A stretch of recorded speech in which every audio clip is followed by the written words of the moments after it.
تم سب کچھ بول چکے ہو. نہیں، مسلمان امت کو بیدار ہونا پڑے گا. نوجوانوں آپ کو بیدار رہنا پڑے گا.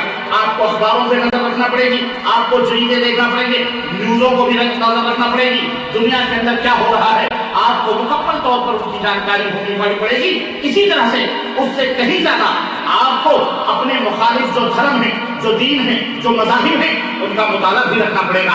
ان کا عقیدہ کیا ہے، ان کی دعوت کیا ہے، ان کی فکر کیا ہے. اسی طرح سے اس فکر کو توڑنے کے لیے، اس عقیدے کو برباد کرنے کے لیے، ان کے عقیدوں کے اندر شکوک ڈالنے کے لیے، یا ان کے جو اسلام کے تعلق سے شکوک و شبہات ہیں ان کا رد کرنے کے لیے، ان پر جواب دینے کے لیے تمہیں اپنے دین کا مطالعہ کرنا پڑے گا. رب کے قرآن کا مطالعہ کرنا پڑے گا. حضرت محمد الرسول اللہ صلی اللہ علیہ وسلم کی سیرت طیبہ کا مطالعہ کرنا پڑے گا.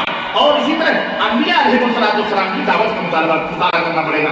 حضرت محمد الرسول اللہ صلی اللہ علیہ وسلم جب اس دنیا کے اندر بھیجے گئے، 3 مہان قومیں اس دنیا کے اندر جیوت تھی، اور 3 مہان قومیں اپنے آپ کو یہ دعویٰ کرتی تھی کہ ہم ابراہیم علیہ السلام کے دین پر ہیں. پتہ ہے، ایک یہودیت تھی.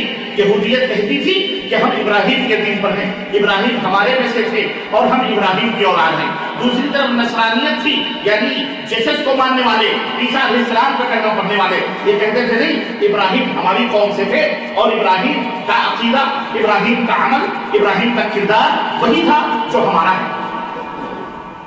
ہمارا ہے. اس لیے وہ کیا کہتے تھے؟ ہودن اور نصارا تہتدوا. قرآن کہتا ہے کیا کہتے ہیں وہ لوگ؟ وقالوا کونوا ہودن اور نصارا تہتدوا. یہ نصارا کہتے ہیں، یہ یہودی کہتے ہیں، لوگوں اے سنسار کے بادشاہوں، یہودی بن جاؤ ہدایت پا جاؤ گے، یہودی بن جاؤ نجات پا جاؤ گے. یہودیت کے اندر نجات ہے، یہودیت کے اندر سورگ ہے، یہودیت کے اندر جنت ہے، یہودیت کے اندر خلد ہے. یہودیت کو اپنا لو، پوری دنیا تمہارے زیر نگین ہے. یہودیت وہ دین ہے کہ اپنے مقابلے میں سارے انسان کو خنزیر سے بھی برتر رکھتی ہے. ہاں، یہودیت وہ دھرم ہے کہ کہتے ہیں یہودیت وہ دین ہے. وہ آج بھی دعویٰ کرتے ہیں، کل بھی دعویٰ کرتے تھے، آج بھی یہودی دعویٰ کرتے ہیں نحن احباء اللہ، ہم اللہ کے محبوب بندے ہیں. نہیں معلوم تمہیں؟ نہیں معلوم، واللہ نہیں معلوم. بہت کم مسلمان ہیں جن کو معلوم. وہ جانتے ہیں یہودی کیا ہے. انہیں تو اپنے اسلام کے بارے میں معلوم نہیں کہ ہم مسلمان ہیں تو کیسے مسلمان ہیں. کب تک تمہیں جگانا پڑے گا، یہ بھی سمجھ میں نہیں آتا ہے. مسلمانوں، کب تک آپ کو بیدار کرنے میں ہمیں ٹائم لگے گا، یہ ہمیں سمجھ نہیں آتا. بیدار ہو جاؤ. اللہ کی قسم، یہ دنیا، یہ مال، یہ میل ہے، میل حاصل کی. ہاں، اس کے پیچھے پڑ کر اپنی دنیا آخرت پر برباد کرو. ان تنصروا اللہ ینصرکم، اللہ کے دین کی مدد کرو گے، اللہ تمہیں گھر بیٹھے تمہاری مدد کرے گا انشاءاللہ تعالیٰ.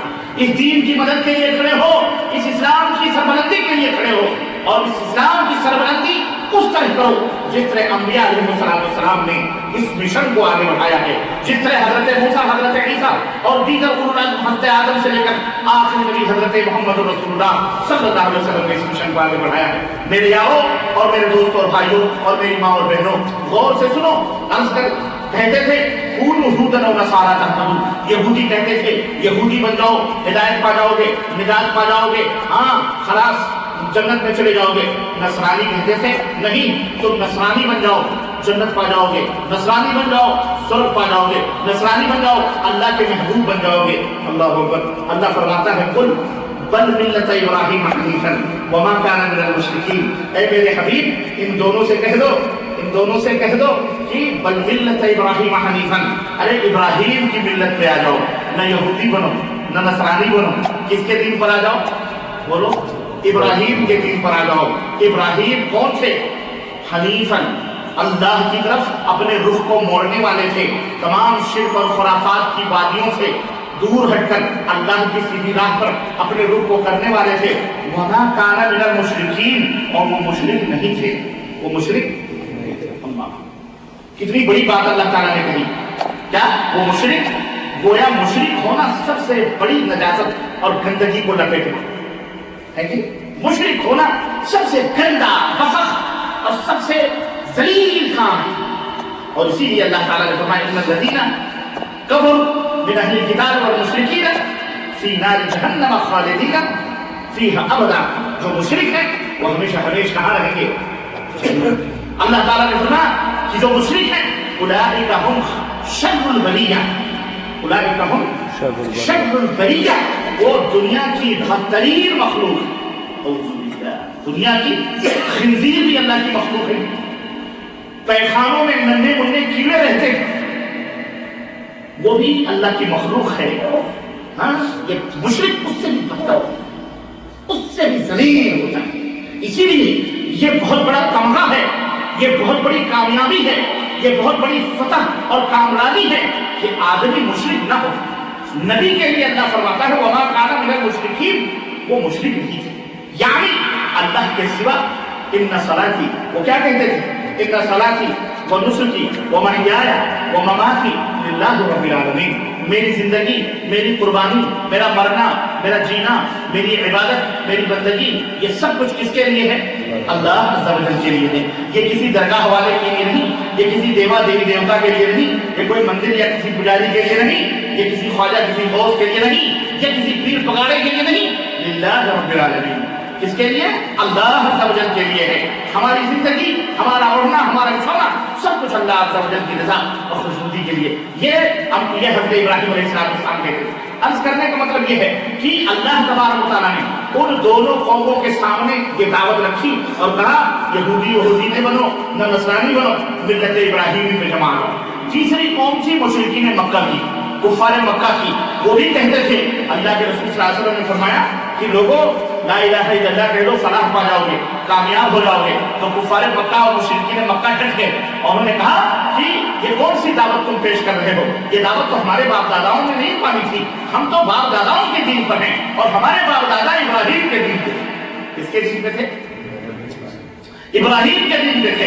اللہ تبارک و تعالیٰ نے فرمایا وما کان من المشرکین، ارے تم تو مشرک ہو، 360 خداؤں کو مانتے ہو، تم حج بھی کرتے ہو، تم روزے بھی رکھتے ہو، خانہ کعبہ کی دیکھ ریکھ بھی کرتے ہو، جناب بھی چڑھاتے ہو، آب زمزم بھی پلاتے ہو، حج کا اہتمام بھی کرتے ہو، لیکن اس کے باوجود بھی تم 360 خداؤں کو مشکل کشا مانتے ہو، حاجت روا مانتے ہو، نظر و نیاز کرتے ہو، ان سے فریادیں کرتے ہو، ان سے مدد طلب کرتے ہو، ان کے بارے میں یہ عقیدہ رکھتے ہو کہ یہ سفارشی ہے اللہ تعالیٰ کے ہاں۔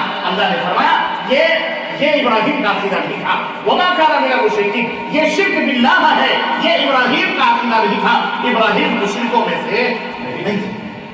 میرے عزیزوں، میرے دوستوں اور بھائیوں، تو عرض کرنے کا مطلب یہ ہے کہ نبی علیہ السلام کے زمانے میں بھی اس طرح کی 3 قومیں بڑی زبردست، روما کی قوم تھی، ادھر مجوسیوں کی، فارس کی قومیں تھی، جہاں دن رات انگارے جلا کرتے تھے اور آگ کی پوجا ہوتی تھی، اور ادھر یہودیت تھی جو چاروں طرف سے اسلام کو اپنے گھیرے میں لے رہی تھی۔ مدینے کے اندر خود یہودیت موجود تھی اور اللہ کے نبی صلی اللہ علیہ وسلم اس سے باقاعدے جوجھ رہے تھے۔ کہنے کا مطلب یہ ہے کہ اللہ کے نبی کے سامنے بھی ان بڑی قوموں کا سامنا تھا، مقابلہ تھا، اور پیغمبر اسلام نے اسلام کے چراغ کو ہاتھوں میں لے کر دنیا کے سامنے اس طرح روشن کیا کہ اللہ اکبر۔ تاریخ نے ہمیں بتایا کہ تاریخ کے اندر ہمیں آتا ہے کہ ایسے ایسے جیالے بہادر اور شجاع بہادر نوجوانوں کو اللہ کے نبی صلی اللہ علیہ وسلم نے پیدا کیا اور بنایا کہ ذروں کو آفتاب بھی ذروں کو دیکھ کے شرمانے لگا، وہ بھی پھیکا پڑ گیا اور وہ قومیں پیدا ہو گئی اللہ اکبر کہ